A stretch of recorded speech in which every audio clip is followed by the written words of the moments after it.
Welcome to Call Your Hits, a Storm Riders Airsoft podcast.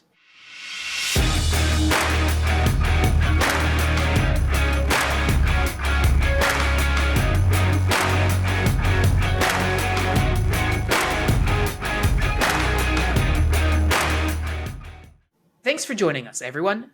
Today, Pat and I are going to be talking about game modes, game design features, other game running ideas we're sort of noodling around in our brains for the 2024 season. But before we dive into that, I just wanted to quickly talk about our latest video on our channel, Why You Suck at Airsoft. It's been reasonably popular on YouTube. I guess we were blessed by the algorithm gods, which is great. And while that's cool, and we've gotten a lot of comments on it, which we really appreciate, some of the comments I think might have missed the point a bit. Not in a bad way, but not really what the intent of the video was. And so I just want to talk about that briefly because some people said things like, well, if you're having fun, then you're playing Airsoft correctly, or if you're following the rules and playing honorably, then you're good. And while I absolutely agree with those sentiments 100% wholeheartedly, that doesn't necessarily mean that the individual person feels they're a good player, even if they're having fun and playing by the rules. And case in point would be myself. I mean, usually when I go out and play Airsoft, I tend to have fun, and I have for the last, 17 years or whatever. And I always play. Well, yeah, I mean, I've been doing it this long. If I hate it, then I'm in the wrong hobby. But I always also try to play with honor to the best of my ability, call my own hits, do the right thing, play with good sportsmanship, all this kind of stuff. Right? Yeah, well, exactly. And that's great, and I would not play any other way, but that doesn't necessarily leave me feeling like I'm necessarily a good player just because I did those things, right? So some players might feel differently. Some people might just go out there and just vibe, right? Like they're having fun playing Blasto, and they feel like they're good just because of that, which is awesome. If that's the case for you, great. But I think for the vast majority of players, and I think people in general in any sort of sport, hobby, whatever, we tend to compare ourselves to our peers, number one, or in some cases, sort of the situation that we're in. Like, did we feel like we rose to the occasion, right? And often, I think we feel like we wish we had done better. And that really was one of the core messages of this video, right? Define the things you feel might be holding you back, or that you think make you suck in worst case, and really determine if that's a fair thing to feel about your own skills. And if it is, well, then come up with a plan to address it. And if it's not, then realize that actually you're probably better than you think you are. So I really wanted to address that because it's not just, we didn't want anyone to feel like we're saying you suck at Airsoft, because of course that's never our approach to this. But I want to make sure that, people understood that what we're talking about here is that there isn't necessarily a one particular way to be good at Airsoft. You have to sort of figure out what that means for you. And just playing by the rules or, like all that stuff is really important, but it's not really the point, right? You really want to figure out what are those sort of metrics that tell you, hey, you know what? You're getting better at this. Hey, you feel like you're accomplishing something. So that was sort of the point of that. I just wanted to make it clear. It's probably worth noting here that, the folks who are replying like that aren't wrong at all. Mm-hmm. But that, I guess, in a lot of ways, they're not necessarily the target audience for the video. In the sense that if you're like, oh yeah, I'm, as long as you're doing this, as long as you're playing honorably, you're good. As long as you're having fun, you're good. And we completely agree with that. But I think our video is more aimed at the people who, like ourselves, are more inclined to sit there and be self-critical. Yeah, and for sort sure. of like ponder, am I performing adequately? Yeah, and I think, the key message has to be that other people don't get to tell you what good means to you, right? And so in some cases, Except someone might come in and tell me what good means to me. Well, and like some people in the comments are saying, well, if you are good at cardio, then that's a good base to be good at Airsoft. And maybe it is, if that's something that matters to that particular individual. Some people might not care, right? So that's really the message we want you to leave with is, yes, you should play by the rules. Yes, you should play honorably, of course. Absolutely. And respect your other players. And that will make you a good presence on the Airsoft field. It will make you a positive presence with your teammates and stuff. But that, when it comes to being good in terms of skill and aptitude, that's something you have to define for yourself. So just wanted to clear that up. But let's now move on to the main topic of today, which is really talking about game modes and design. So really, I mean, although I hesitate to be too excited about this, but we had a taste of warmer weather this past weekend. Oh We my had god. a significant amount of snow melt. Um, It was as close yeah. to spring as you sort of get Oh, you here in can't say some that ways. word right now, Pat. It's too Oh, early. oh, I see. I'm sorry. I've cursed us all. Well, all the Yeah, people last who live time in my wife Newfoundland said that anyway. word, we got 80 centimeters of snow. So let's pump the brakes a little, Well, okay? we're doomed. Goodbye. This will be our last podcast. If you survive the coming kill storm, do let me know. Yeah. But I mean, so yeah, without exaggeration, and I'm not superstitious. I am a little stitious, but regardless, we got 2 days of like 4-degree weather. We got sunny weather. I went out for a run outside, which was awesome. We got a significant amount of snow melt, and we We had a have couple of some days where you warmer went outside and days. went, "Oh man, this is nice," as opposed to, Yeah, yeah, and I mean, my wife let the chickens out, and we were just hanging out with them, and it was great. And we have a couple of more days of warmer weather that are coming up this week as well. So it's really gotten me in the mood to think about playing airsoft again. Not to play again because I'm not ready to play right now. It's still too much snow. But I'm ready to think about playing again, which is where sort of my mind yeah.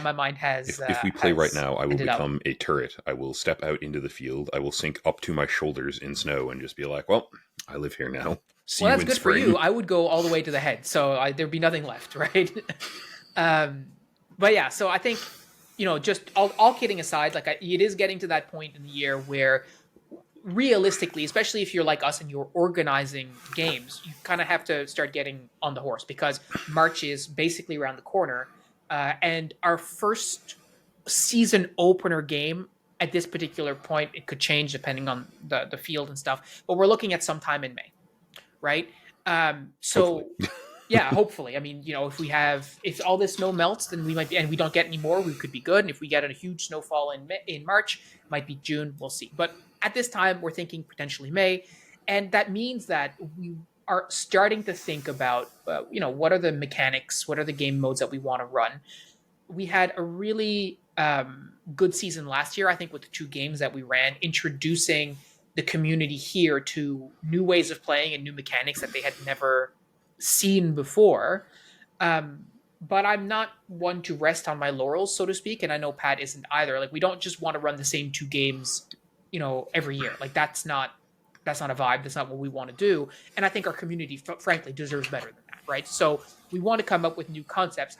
However, coming up with new concepts is hard. Well, it's not. It can be not straightforward, and there's a lot out there.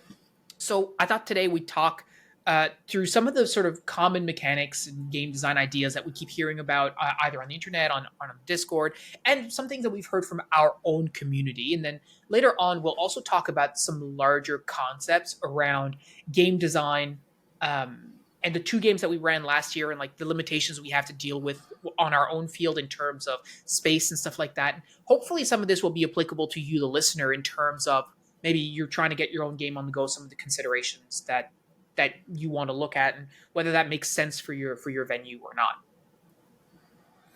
That So does follow.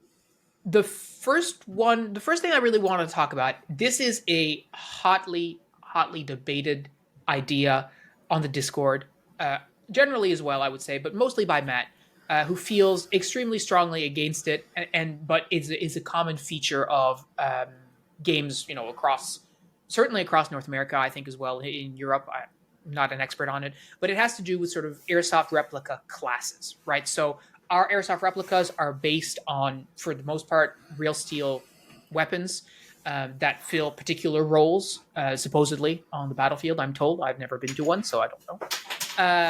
But as a consequence, that means that the different replicas that we have would fill traditional roles for a military or law enforcement or whatever. And airsoft games want to include some mechanics that differentiate those, because fundamentally, and I think it's been the case here basically forever, right? Like, there is no difference really mechanically between your 249, your HPA, your Garand, your Scorpion Evo, which is soon to not be your Scorpion Evo, blissfully, or even your sidearm. Like mechanically, they all do the same thing, Yeah, except well, I for the mean, fact the sidearm doesn't shoot full auto. Yeah. yeah, I mean, it's a function of, the mechanics of every airsoft gun you and I own, frankly, everyone on our team owns together, are not distinct enough to, because of what they do, merit specific rules for classes of gun, Mm-hmm. right? Or classes of replica. So, if you're trying to build a bolt action rifle and you are trying to make it into, a really accurized, sniper rifle platform for airsoft, then in order to get it to perform the way you need to, you see people typically being allowed to run them at higher muzzle velocities. Likewise, DMR setups, right? So this is already at a baseline a common rule set for airsoft. Like we already have an idea of, okay, so we want the sniper rifle to be able to shoot from further away, so we're going to allow it to be above the FPS limits for the field. Yeah. Otherwise, ditto for DMRs. So some places have lower max velocities for LMGs because people got tired of getting shot a whole lot. Mm-hmm. The question is, for us is not like, what do you want to do in terms of setting your field regulations? I'm just starting with that as a baseline because Yeah. it works to build off of, right? So like it's already an accepted idea that we can tinker with these rules. So the question is, do we want to tinker with them anymore for scenario play? Especially if people have access to either guns that are set up for CQB or that are set up for, HPA, so they can be modified in terms of their FPS very easily. Yeah. And I think, as a side note to that, there is absolutely a case whereby if you put sort of limitations or you give certain features to certain types of replicas, people will also build a replica to do exactly that thing. The example that I think about very frequently is that, like, at certain games that I've heard of, an AEG, like a typical like rifleman AEG, HPA, whatever you want to call it, is semi only, right? Up to 1.6 joules or something like that muzzle velocity. Yep, that makes But sense to me. if you have a replica of a submachine gun, so like an MP5, an MP7, UMP45, I guess, Tommy gun, you name it, Uzi, I guess, whatever. Things that fit It's a that pistol class. caliber, like it's a pistol caliber submachine gun, essentially, right? Yeah, which in terms of like the reality of the airsoft gun, right, to loop back to what we were just saying, doesn't matter, right? Yeah. It still shoots 6mm plastic BBs. It's still using, the exact same component set and mechanisms to drive it, whether it's electric or HPA. Yeah. But so it's a replica of a pistol caliber SMG. And as long as it's shooting under, I think, 1 joule or 1.2 joules or something low like that, then they can also shoot full auto, right? And they have no MED because the velocity is low enough that it doesn't matter. The muzzle energy, I should say, is low enough, right? Yeah, so we're going. That's just an example, right? Yeah, so we're going, hey, we've looked at this and gone, we want it to provide a play experience that we feel, or that players feel, more closely mirrors what it's supposed to do in terms of, like, quote unquote real life. Well, I think that's one thing, but I look at it from the other angle, which is I don't really care about what it's supposed to do in real life because airsoft is not real life, and we're not doing a milsim like Milsim West or whatever, which is I would call a hard milsim. What I'm more curious about is mechanically for my game, right? What does doing this do to the gameplay, if anything? Okay. Right? Yeah, I can definitely buy that question for sure. And I think that's important because, like, one of the big gripes on the Discord that Matt has, and I keep bringing it up because he's very vocal about it, is that, at like American Milsim and a couple of Milsims in the States, they're introducing a DMR class where they say, in order for it to be a DMR, you have to have like an optic on it, which, okay, fine. I think it can shoot like certain amount of joules or whatever. It has to be semi-locked. Okay, fine. I think it might have to have a bipod. I'm not really sure, but we'll park that one for now. But it has to be a 308 caliber or 7.62 by whatever it is. I'm not an expert, right? But it has to Okay. be like a 7.62 mag, like a Stanag 7.62. Okay, so And for in doing example, that, what I'm running, which has typically been used as sort of, or has periodically been used as a DMR, wouldn't work there because of that correct. change. And the argument from like Matt, who has experience with this kind of stuff in the real world, is like, that's rubbish. We would put an optic on a 5.56 or a 303, whatever you want to call it, rifle, and that would be our DMR for my squad when we were trudging around the mountains of Afghanistan. And so it doesn't make sense that one of your realism limits is based on something that doesn't actually happen in reality or shouldn't happen in reality. So that part aside, All right, I can. so It's interesting because I find like both the idea of all right, so we're setting this aside and trying to make this into a game mechanic idea compelling, and I find Matt's argument compelling. definitely. And so again, for me, the question is: so let's suppose that we say, "Hey, Matt, sorry, you're wrong.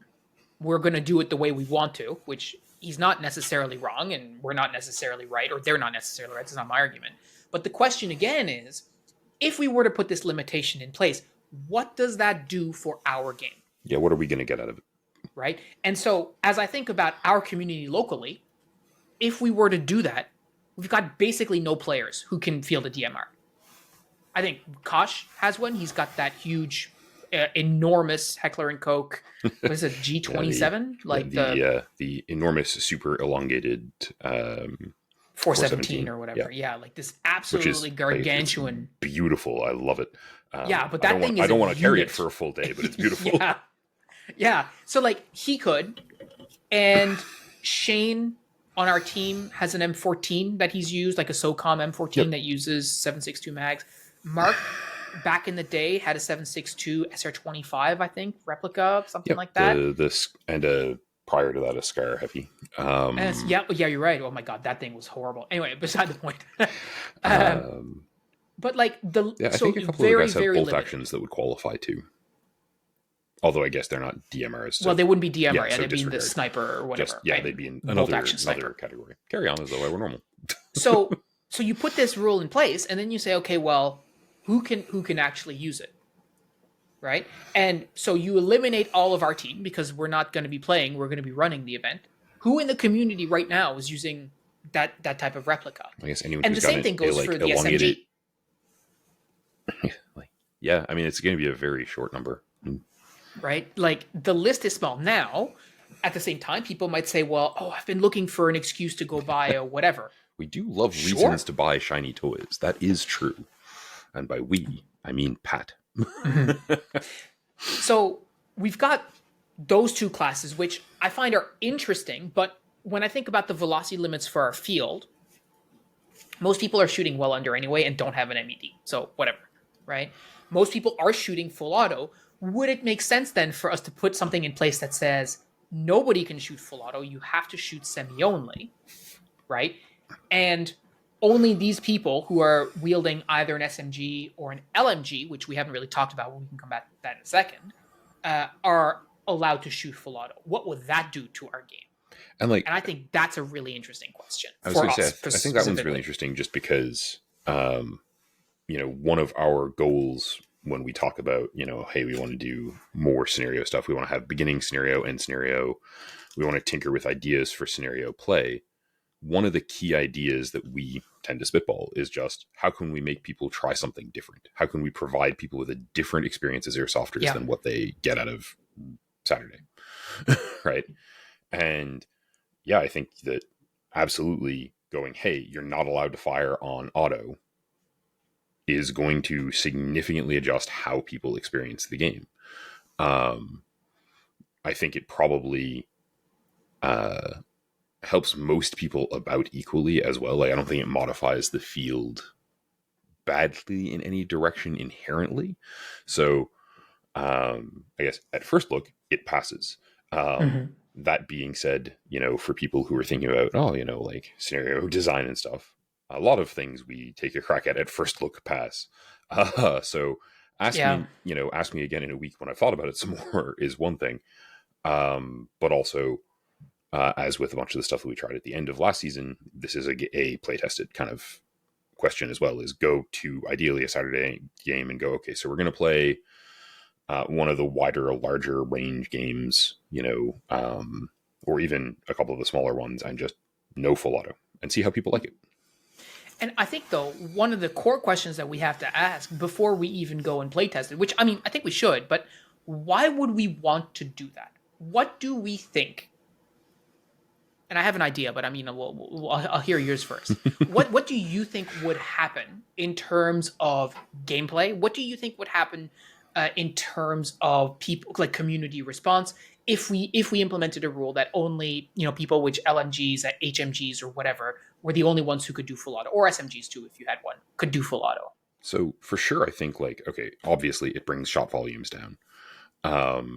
It also, I think, decreases, I won't say it negates it, but it decreases the, enough BBs are flying that people are going to get hit principle to some extent. So it forces people to move more towards a sort of move and flank, because you just will require more maneuver than you do otherwise in terms to become effective, right? In terms of actually delivering BBs to the target you're aiming at, you will need to move around more. How do you think the individual player experience is improved or detrimented perhaps by a rule like that? So that's going to vary by player, right? So like a player like Jeremy, I think actually will probably feel hindered by it, right? Players who really love, and we definitely have players who really love firing lots of BBs, right? So like that crowd is going to have less fun, maybe. Certainly they're going to have different fun. Yeah. The folks who are used to being on full auto, who don't mind the transition. I mean, we typically for our CQB or closer quarter stuff have a restriction to semi. So everyone's used to shooting on semi in closer quarters. So I think it will probably push people to play and think more tactically most of the time. It may have an interesting knock-on effect of also causing people to play more as though they were playing CQB more often, which would be interesting. Just while they get out of that headset. See, it's interesting, and this is why I love sort of having a conversation about this kind of stuff, because that's not really where my mind went. My mind went again to, I'm picturing myself like in cover, and I'm like, oh my god, I really, we're trying to put fire down, we need to move or whatever, and I'm like, hey, I need someone, I need some support or whatever, and a guy rolls up and he's got like a 249 and it's you, or it's somebody else with a RPK. Right? And they start laying hate down. And I'm like, yes, this is exactly what I needed right now. And I imagine that as a very, emergent gameplay, I think is the word we've used before. It's just a good experience. I think that would be a very positive experience. Yeah, now, that's on the flip side, that's the kind of thing that people are going to take home with them and tell stories to their friends about, which is right? definitely something we look to do. On the flip side, you're like moving through the woods, and then out of nowhere, just this hail of fire. And you're like, oh shit, dive into cover. And you can hear like all this full auto fire coming in. And you know that you've only got, now, I've only shot really semi for the last like 10 years or whatever. So but, you've gotten over this part to some extent. Yeah, but for another person who's like, oh my God, I only got one shot at a time. What the hell's going on? Right? So I think that, and that's not scary, but that's a negative sort of situation to be in. Like, I would not envy that person. But at the same time, I think it's a cool story to be like, oh my God, we were just walking down doing a patrol or whatever, and we got totally ambushed and schwacked by some guy with a machine gun. Like, that could be a cool experience too, right? You definitely get to take that home with you in a fun way, for sure. Like, and then the final, I think, is, in terms of planning and strategizing, being like, hey, go take that objective. Be like, okay, but we need a machine gun. Right? Yep. And it's like, that becomes a factor. It's like, how many machine guns do we have kicking around? Right? How many squad support weapons do we have? We've got Buddy with his RPK. We got, Pat the Ent with the 249. So, but we have 3 things to attack. So which one do we not send a machine gun to? One of these things is not getting all the tools we want. And that creates an interesting function for us designing gameplay stuff as well, because it means that we need to think about, oh, hey, how many LMGs are over there, right? Mm-hmm. Um, and do we want to say, because we can do stuff like this, do we want to stack all the LMGs on one team?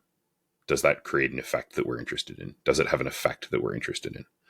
Maybe, Yeah. maybe not. Does it provide an experience Yeah, that our exactly. players will be interested in? Yeah, is this going to make our Right. players happy or just make them cheesed off with us? Yeah. And this ties in neatly to another game mechanic that the community has asked about. We've heard a lot about is like the idea of a juggernaut, right? Someone on the field who cannot be killed by BBs, or even if they can, like it requires a very large amount or something like that. Now I know I get Galactic Civil War, they have like those fancy plates that like register the hits and count the HP and stuff. I'm not going to get our juggernaut while under fire to be like, was that 24 hits or 25? Like obviously that's not Yeah. a thing. It'd be great to have some of those, but I suspect they're outside of our current budget. Well, yeah. And again, thinking about this, it's like, okay, so players have said, like, oh, yeah, it'd be cool if we had a juggernaut, right? It'd be cool if we had a player who could walk around the field and just be able to just destroy people with an LMG and not take any hits or whatever. Who would that be cool for exactly? Yeah, are those people Right? thinking of this as a I get to be the juggernaut, or are they thinking of it as a well, I'm going to have to deal with the juggernaut? Yeah, or I get to have a juggernaut on my side, Yeah, right? I don't think any of those players are really thinking about what happens if the other team has them, or what if I'm not on the team with the juggernaut, right? Like, and like um, to give credit where credit is due, I think people are quite capable of finding it interesting to be on the other team and try to solve that problem and finding that to be a cool gameplay experience. But you're definitely right. I feel like most people who are like, oh yeah, we should put a juggernaut in, are thinking that they will get to have or be the juggernaut. yes.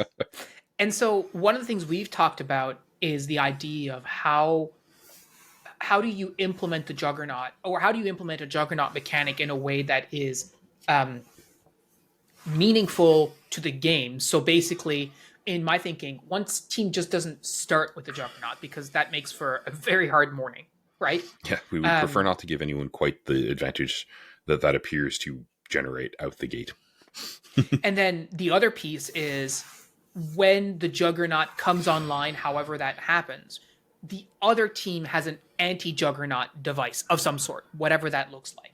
Again, thinking about Galactic Civil War, like you could get those I forget what they call, like ion cannon or ion modules for your blaster, and that's just a laser emitter, which means that if you're a bolt action sniper with this ion blaster or whatever, you can legit hit that player from like 200 meters away because it's a laser and you just shoot it at them, right? Like it just goes straight, instant hit, and it kills them right away. So then the Juggernaut is in this weird position where no one can hurt him on the field except this very specific person, right? Or people with these modules. But that very specific, or those very specific people can hurt him from way further away than he's used to.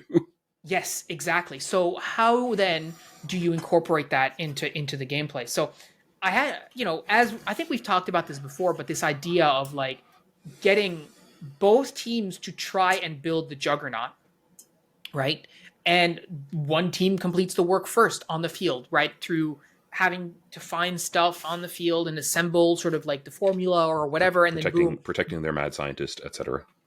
yeah, exactly. And then when the other team gets it, they get assigned. So for our purposes, we were thinking about using the eye combat system that they have at the indoor field, where it's just a laser. Again, it's a laser replica essentially that shoots. It's like very similar for those of you who are listening to the old Miles laser engagement system that they used in the States for training, yeah, a very long time ago. Yeah, a little more civilian grade, but the same premise. I mean, yeah, exactly. But it has a shock belt, so the person wearing it gets zapped. And you can turn that up quite high. That wouldn't be the intent, but just high enough that they would be like, "Oh, I got hit. Okay, now I'm disabled or what have you." You can turn it. It goes from vibrate to ouch.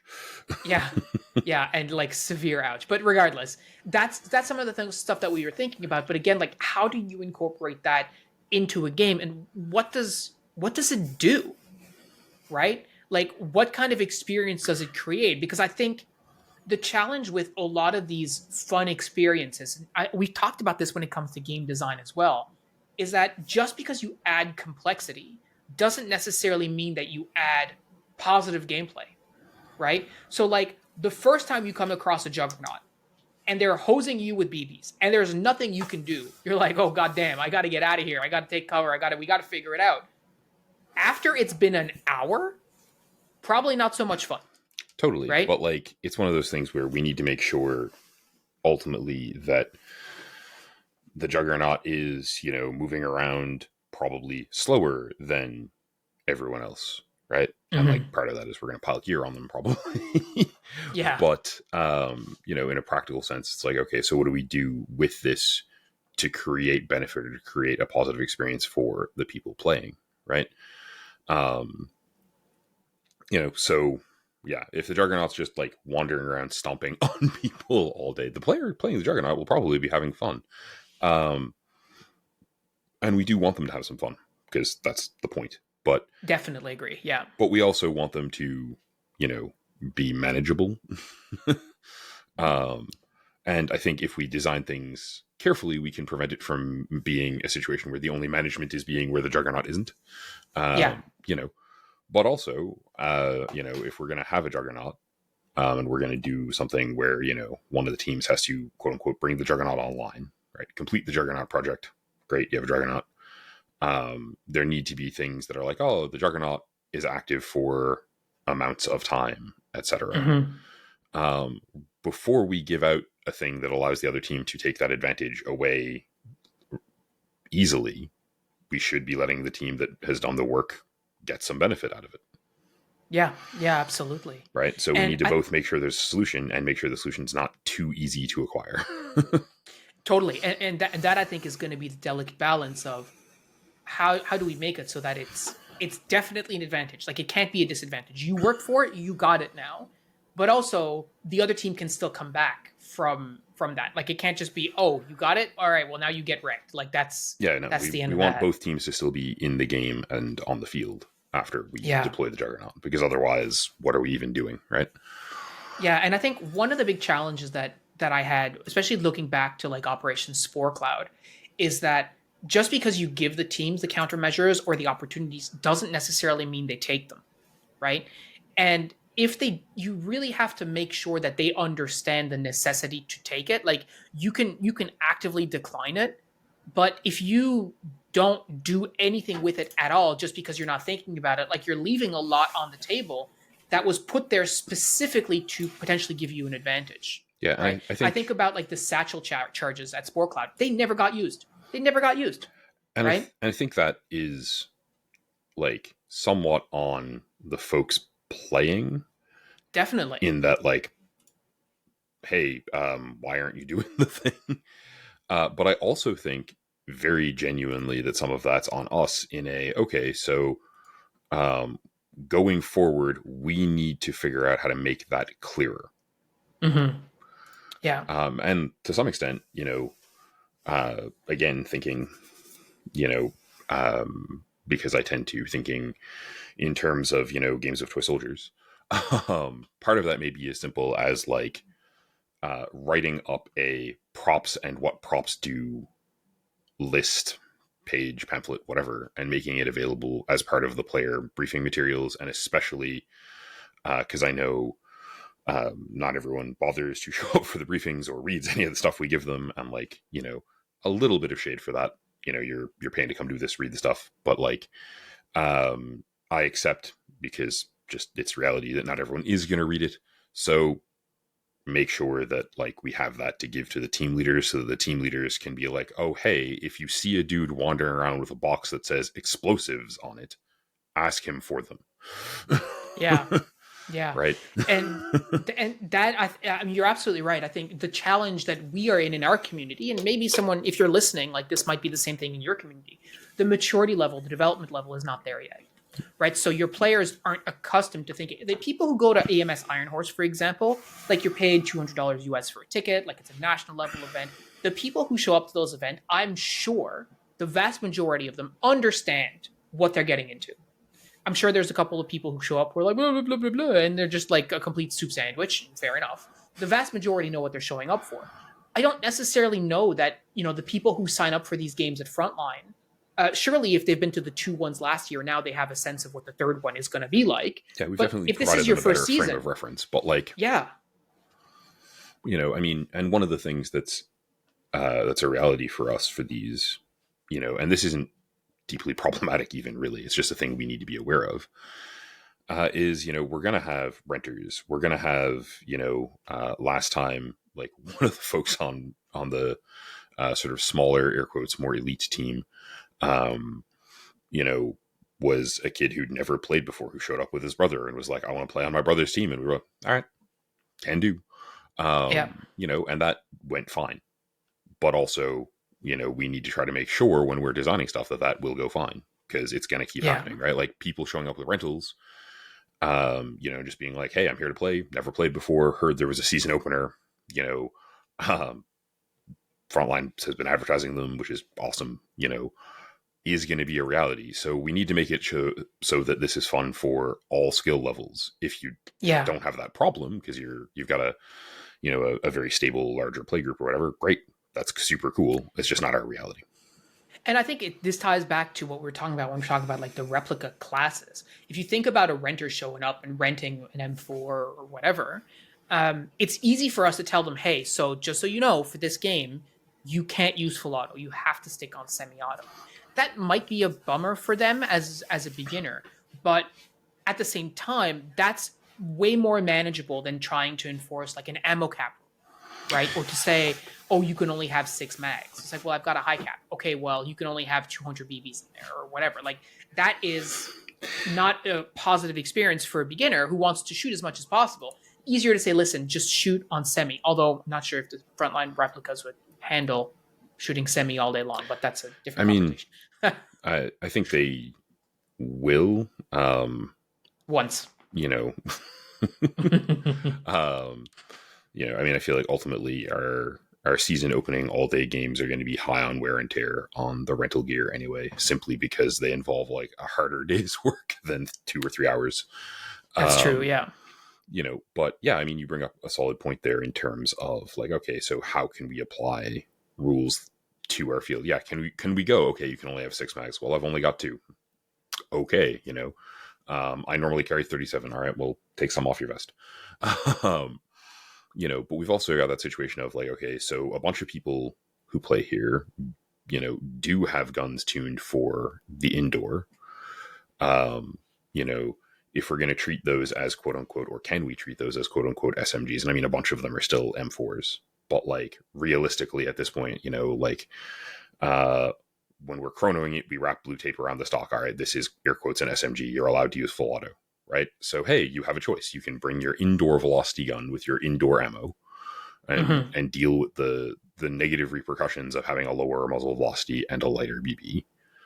And you can shoot on full auto as much as you want, is a thing we might want to think about implementing, just because it gives a bunch of players who have a bunch of pieces of kit ways to implement that kit that aren't normally an option for scenario play, and that frankly, like, if you have a gun that has indoor muzzle velocity and it's it's running as an AEG, then you're probably not going to think too highly about bringing it out and running like 0.2 gram BBs in it. But if you have that, and hey, you're allowed to use the fun button, okay, now it might actually be a thing you think about. Yeah. And I really like that idea of like modifying the rules so that yes, aesthetically it would be great to be able to say only people with a pistol caliber SMG can count as an SMG. But you're right. Like if they meet the velocity limits, right? I mean, like, don't tempt me with a good time, by which I mean going and buying an MP5K. Like, well, you have a Scorpion right in your, like, you wouldn't even need to do anything, right? But regardless, that is only true at time of recording until before time of posting of this video. It is sold. So, but at the same time, one of the things that I would take a hard stance on, though, on the flip side is the LMG stuff. Right? It's like, hey, so if you want to be an LMG, you can't just take an M4 and slap a drum mag on it, or you can't just take an AK and slap a drum mag on it. Like, it has to be an LMG that looks like an LMG from a like what you see is what you get standpoint, like definitely the old tabletop rules, right? Yep. Because if someone sees you with an LMG hosing, they should know, oh, that's an LMG. Or similarly, like if you have a replica that has blue tape wrapped around the barrel, you're like, okay, that's an SMG, that's fine. They have to visually be able to identify that what that other player is doing, because it's a completely different mechanic, is okay. For sure. And like,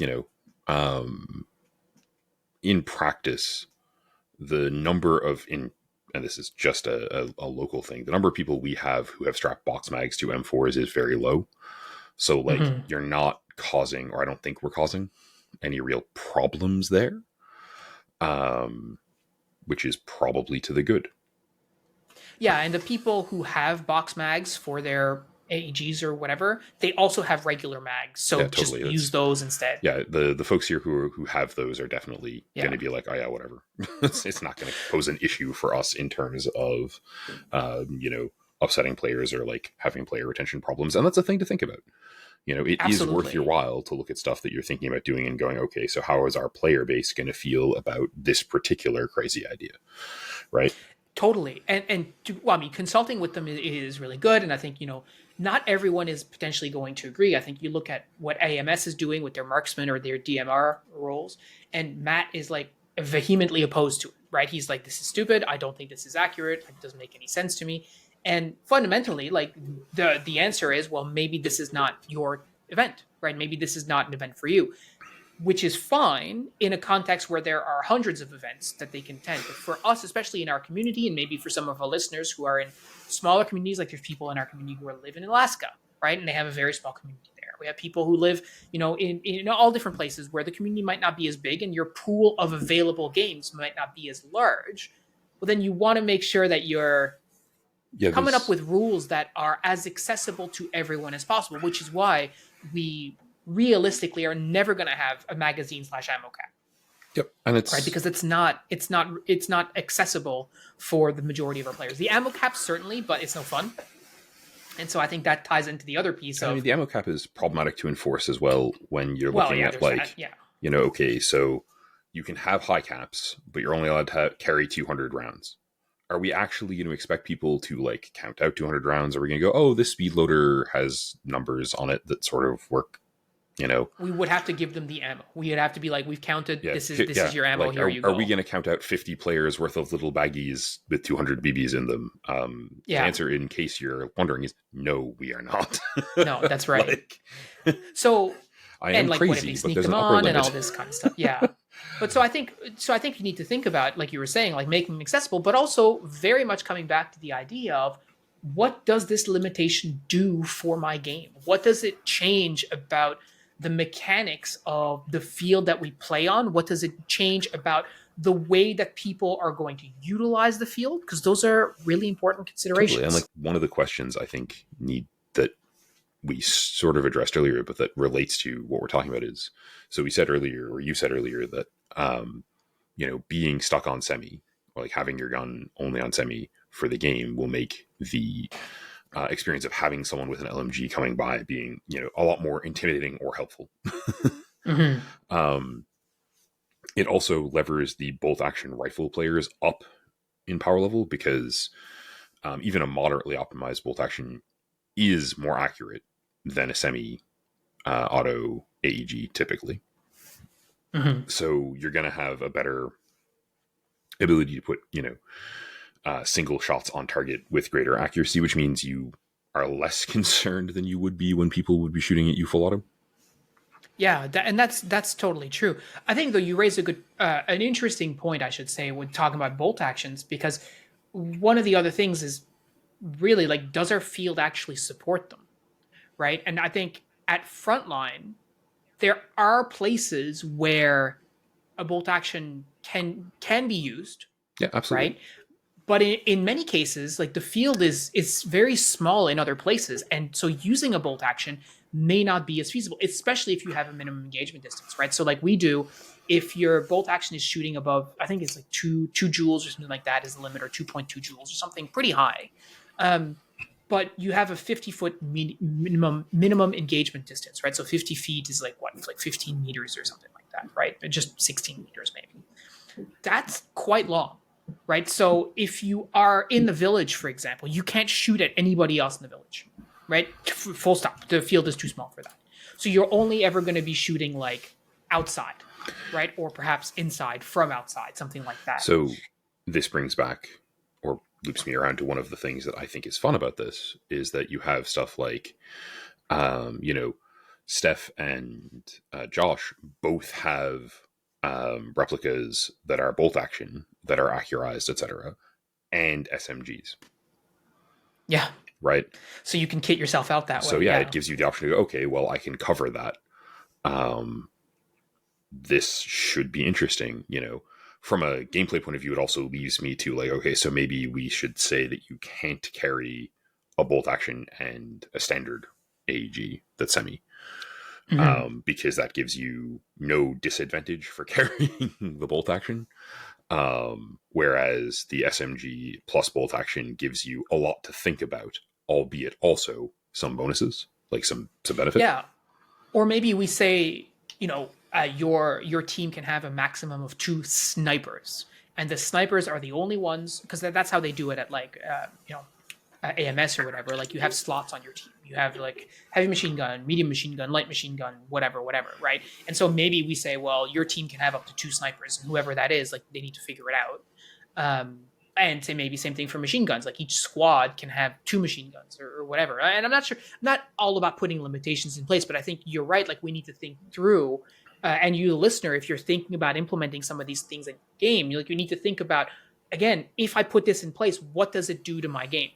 And what would stop a cheeky player from saying, I'm going to carry a bolt action on my back and then a primary AEG, right? Or a DMR and a primary submachine gun, right? Like, is that really the intent? Like, is that really what you want? And if you do, then great. Or if you don't care, then that's fine. Do we need to think about preventing, and I'm just going to pick on Josh because, you know, he actually has all of these, an LMG, a bolt action, and a standard AEG replica, all on the one person, right? And like, I think probably you can't gronk all of that around and be effective. But like, we have at least one person in our community who owns it. Yeah, and I'm sure more that we just, yeah, you totally, know, that just, we're not aware of. He came to mind, right? So those are some of the mechanics that we're mulling around that, you know, we haven't sort of landed significantly on any particular ones, but if you're in our community and you're listening, like those are things you should be expecting to see potentially at some point throughout this year. The other challenge that we have is how do we set up the game field? Because last year we did a standard, just call it force on force, like 2 equal side teams, basically fighting around the village, but they had to deal with the villagers who were present. And then in the second game, we had a large force fighting a more quote unquote elite, although it wasn't necessarily more experienced. Some experienced players on both sides. I think the function was a more mobile force, really. More mobile with different mechanics, right? So they had medics and they had the ability to go outside the field bounds and do all this kind of stuff, which we had never done before. I'm working on the recap video. I haven't forgotten about it. It's on my plate. But it certainly, I think, provided sort of a different experience. But I don't think it's something we can do all the time, right? So definitely. And I mean, it's not necessarily even something we want to do every time we run a scenario game. Yeah, exactly right. So then the question becomes, how do we best utilize sort of the layout of the field that we have? And how do we also shape it so that, you know, if you play the same field over and over, like I'm sure many of you do, unless the field changes in some way, you know where to go. You know where the good spots are. People who play at Frontline know that if you get in the village, you can basically hold that all day. Yep. Right? At least we can. I know that for a fact. If you put us in the village, we will hold it all day for you. All day long. Let's go. Yep. Not a problem. Especially if we have, like, medics. Yeah. It's just, we will carry on, right? So the question becomes, like, how do we deal with that? And how do we think we're going to deal with that in the year to come? Because it's going to be a challenge. We don't want it to be 2 teams that start at either end and sort of just meet in the middle and fight over the village for 6 hours. Right? That's not going to be fun. Yep. And I mean, one thing we've never tried that might be worth a look is trying to use the. So we typically have used the short ends of the field as the spawns. Mm-hmm. Using the longer ones might work, or points on the long edges rather than the short ones. It's going to change the amount of walking and intensify the amount of like energy and effort required to keep going, because you'll be closer together from the get-go kind of thing. And it doesn't Yep. solve the village, other than it's a lot easier to attack the village from the long edges laterally than it is to attack the village from the short ones. Hmm. Um, another thing that we've never tried that I think might work well is having timers on being in the village, right? So, the village is poisonous. You can only go in there for 2 minutes at a time. Yeah. Um, you know, um, and like, we can do things to make the village unappealing in addition to that, in just sort of the sense of like, okay, so it's poisoned, you can only go into it for 2 minutes time. Also, Cal's going to follow you around yelling while you're in it, Yeah. right? Not like at you, not in a negativity kind of way, just in a like, there's going to be a loud noise making you uncomfortable while you're in here. Or, we could say like buildings are booby trapped, so you go into the wrong building and it blows up, and now your KIA have to go back to your respawn, and that building is now destroyed. You can't use it. Yep. Right. I'm like, again, in terms of my, like, don't tempt me with a good time. Well, like, oh, hey, we want like bomb props and stuff like that. And yes, let's figure that out. Bring me one of the people who knows how to do wiring better than me. Chris, if you're watching this, I see you. Yeah. So that I like the idea of like going through the long sides, and I think it's important for people who, again, if you're listening to this and you're thinking about your own game design, like looking at the field in a way that you haven't looked at it before. We've played games at Frontline where we've played sort of long side to long side, and it's challenging because the cover is not oriented that way, right? So you're attacking perpendicular to the cover, which means typically your cover is not going to be great because you won't have anything in front of you that's wide. Oh man, this right? is just going worse than usual. What's Yeah. going on? And I mean, also, if we're going to do that, a thing that might be worth examining is like, how much can we tinker with the layout of the field? And like, I know the answer is going to be a limited amount because we have a limited number of man hours and budget. But Yeah. like, if the answer is still some, cool. Yeah, being able, I think that would be a really great thing to be able to change certain things on the field before players show up, so they don't even know. It's like, oh my god, that's not supposed to be there, right? Or and we had that sort of with the village when we sort of taped it up and boarded up windows and stuff, and they're like, oh my god, wait, what? Like that's not how it's supposed to be. I'm used to being able to shoot all the way through this, Yeah. and now I can't. Many years ago, actually, we did a scenario where the village was like quote unquote irradiated, and they had to go into the village to find certain things, but they were given like Tyvek suits that stood in for hazmat gear. What do you call it? Like hazmat gear, exactly. And so if you got shot, you were dead. Like there was no like medic. You're just hit in a dirty environment. You're dead. That's it. Turns out that you don't want to get shot in your chem suit. Yeah, and so like each team had two of them total, and so they had to basically send people in to try and look for stuff, and that meant that like the team tried to have control of the area, but also not get too close because there's the exclusion zone around the village or whatever. And that is a thing that if we were going to try again, and I'm entirely spitballing here, but like if we're looking at sort of having build a juggernaut kind of stuff, that gives us a logical place to store some of the build a juggernaut stuff. Mm-hmm. Yeah, exactly right. So there's a lot to be considered, and again, the other thing that we haven't really talked about, but is this idea of like small teams versus larger team or multiple teams, right? I know that at like AMS events, like they have the two main teams, TAN and like Cost and UFS, but they also have a variety of other teams, including like Sierra Dynamic and La Losa and maybe something else. And so anyways, like that gives other opportunities. Like why don't we have a game where we have 3 teams instead of 1 team, or excuse me, 2 teams? Right? And how would that change? If we had one team start at Blackhawk and one team start like at the Crow's Nest, and then the other team starts at the D-Day bunkers, how is that going to work? Right? So there's a lot when it comes to the game design, and it comes back to, I think, this whole theme that we're talking about, which is like, if you were to do that, what does it do to your game? What does it do to your to the overall vibe, to the overall player experience, right? Definitely. And I think it's worth considering, right? And maybe the answer that you come up with is, well, that's not for us. And maybe the answer we come up with is, yeah, you know what? Maybe this is not going to be the way that we Yeah, I mean, the way that we go, right? we definitely don't implement every idea we talk about. Mm-hmm. And I mean that's the reality of trying to figure out what to do for games for folks, right?